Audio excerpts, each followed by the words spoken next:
ರಾಹುಲ್ ಗಾಂಧಿ ಅವರು ವಿರೋಧ ಪಕ್ಷದ ಸ್ಥಾನಮಾನವನ್ನು ಒಪ್ಪಿಕೊಂಡಿದ್ದಾರೆ. ಮಲ್ಲಿಕಾರ್ಜುನ್ ಖರ್ಗೆ ಅವರು ಮತ್ತು ACC ನಮ್ಮ ಕೋಆರ್ಡಿನೇಷನ್ ಸಮಿತಿಯ ಅಧ್ಯಕ್ಷರು ಏನಿದ್ದಾರೆ ಸೋನಿಯಾ ಗಾಂಧಿ ಅವರು ಕೂಡ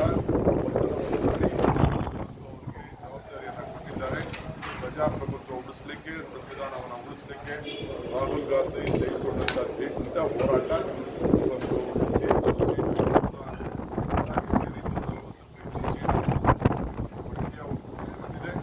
ಎಲ್ಲರ ಪರವಾಗಿ ಅವರಿಗೆ ಅಭಿನಂದಿಸ್ತೀನಿ.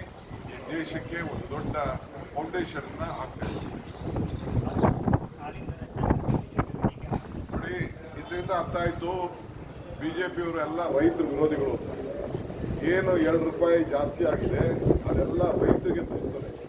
ರೈತರು ಎಷ್ಟು ಕಷ್ಟದಲ್ಲಿದ್ದಾರೆ, ಎಷ್ಟು ಸಂಕಟದಲ್ಲಿದ್ದಾರೆ, ಎಷ್ಟು ಸರ್ ಅದು ರೈತರಿಗೆ ಹೋಗಲ್ಲ ಅಂತ ನಿನ್ನೆ KMF ಅಧ್ಯಕ್ಷ ಹೇಳಿದ್ದಾರೆ. 2 ರೂಪಾಯಿ KMF ಹೋಗುತ್ತೆ ಅಂತ ಅಧ್ಯಕ್ಷ ಹೇಳಿದ್ದಾರೆ. KMF ಅಂತಂದ್ರೆ ರೈತರು ರೈತರಿಗೆ ಹಂಚ್ತೀರಾ ಸರ್? ಈಗ ಅಧ್ಯಕ್ಷರಲ್ಲ, ಎಲ್ಲರಿಗೂ ಕೂಡ ಏನು 5 ರೂಪಾಯಿ ಮೊದಲು 3 ರೂಪಾಯಿ 2 ರೂಪಾಯಿ ಇದೆ, ಎಲ್ಲ ರೈತರಿಗೂ ಪಾಲಾಗ್ತದೆ. KMF ಉಳಿಬೇಕು.